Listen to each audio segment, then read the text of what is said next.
Well, I'm Nancy. And I'm Ron. And our last name is Rocky. And we have been married 43 and a half years. And as a matter of fact, 44 years ago, this very weekend, we had our very first date. That would have been February 14th, 1965. Long time ago, kid. Yeah, and that's when I gave you a rose, a red rose, and I didn't even know what it meant. And in America, a red rose means I love you. So it was a bit of a shock for me when I got the red rose, but a pleasant shock.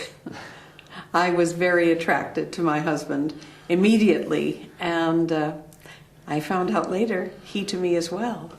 We've got a marriage that really works and blossoms on a daily basis, but the first 12 years of our marriage was a nightmare, and it was totally dysfunctional, a mess. It was. You see, we believe very strongly that history determines who you are, but in fact, we were extremely disappointed. We always think that because we fall in love, that the marriage is going to work with ease. But we find out it doesn't, as you well know. Most people struggle in their marriages. That's why marriages fail at a higher percentage than 50%.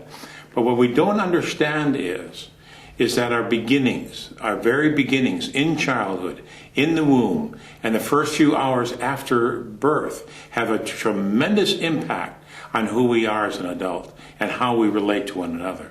My mother didn't want any more children, and I was born in the attic in a very inconvenient way.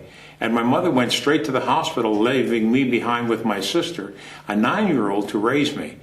And she then went off with her husband many miles away, and I was raised with my 9-year-old sister. We have found over the years, in our own personal lives, as well as working with many couples worldwide, that the core issues of most couples is a sense of rejection. For a male, especially when they feel not respected or not rejected or feeling rejected, they get angry or they withdraw and shut down. And I think women do the same. I believe we do. I remember as a young girl being rejected by my father, and that's exactly what I did. I withdrew. I became very quiet. I would go to my room and read a book, anything, to get away from the negative behavior that was giving me the message that I was being rejected. So when you felt from me rejection, it was, you just withdrew. I withdrew. I was like a little girl again with my daddy, and you were being my daddy. And when you withdrew, that made me feel more rejected. Right. And made you feel more rejected. So, yes, rejection is a major issue. And as a matter of fact, in our process of research, we have found a man at the University of Connecticut in America. His name is Ronem, and he has studied rejection for 47 years in over 200 cultures. And Dr. Ronem says that every culture experiences rejection, and they all have the same defining terms to tell exactly what rejection is and how they experienced it. The only difference is how they display the fact that they were rejected. So that's pretty amazing, rejection being a powerful cause. And so saying, that's why we wrote the book. This book is about the opposite of rejection. It's about acceptance and feeling like you belong. It's about being free to connect with others, especially the significant people in our lives. The text defines what the opposite of belonging is: rejection. Rejection can begin in the womb.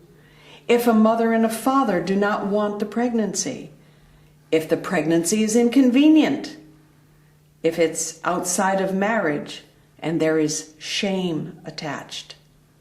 It can come from a difficult delivery, from parents who do not get along well with each other, fighting in the home, and subsequent divorce.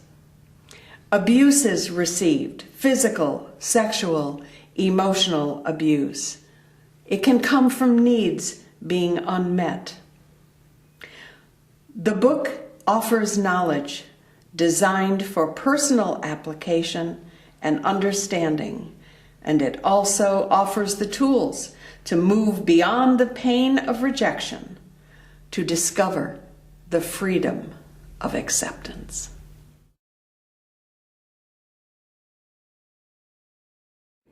And then as we began to heal, we began to see that we could help others.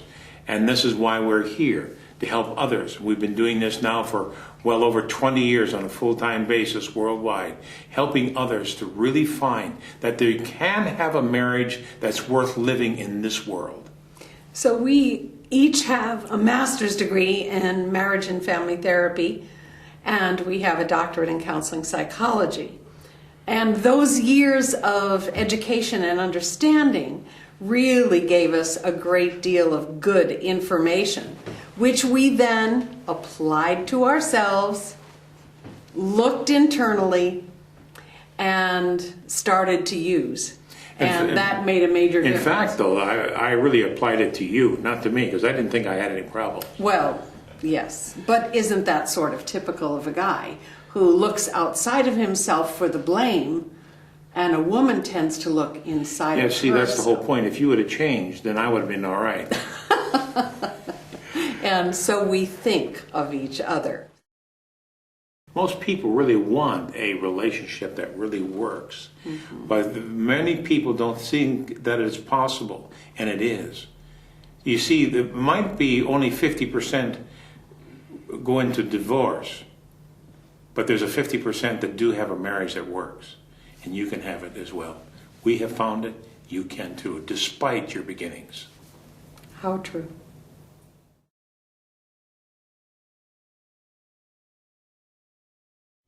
We're married 43 and a half years. That's a long time. And we have been recovering from our early wounds for 43 years. It's a process we will continue until we die. It's either that or the alternative is getting worse and getting worse. So you only got two choices, getting better or getting worse. So what are the three most important things? Be willing to look at yourself. Get knowledge about how people work and why they are the way they are. Apply everything you learn to yourself, not to your mate, but to yourself. And once you have done that, and you are willing to take the steps toward healing the old pain, you become not only aware of each other, but you accept each other.